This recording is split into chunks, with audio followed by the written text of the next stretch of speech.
কাকুর উপরই সব ভরসা, কাকুর উপরই সব ভরসা। আমি ফার্স্ট টাইম আমার মনে হয় না টাকা নেবে। আমি ফ্লাইটে চড়ছি, আমার এক্সাইট থাকবে কি আমার ব্যাগ নিয়ে? এক্সাইট না রে, এক্সাইটমেন্ট। এক্সাইটমেন্ট থাকবে কি ব্যাগ নিয়ে? আমার চিন্তা।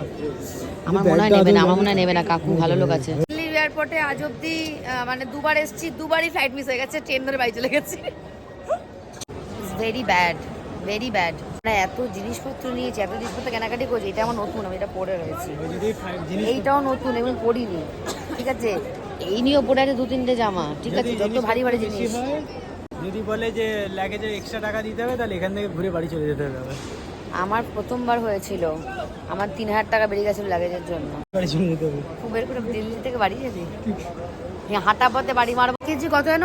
500 টাকা, জানি না আমি। 300 টাকা বোধ হয়। না না, 1000 টাকার উপরে, 1000 পার কেজি না, চুপ কর। 1000 টাকা না গল্প হয়ে যায়। পকেটে 500 টাকা পড়ে আছে। দুবারই ফ্লাইট মিস হয়ে গেছে, ট্রেন ধরে বাড়ি চলে গেছি।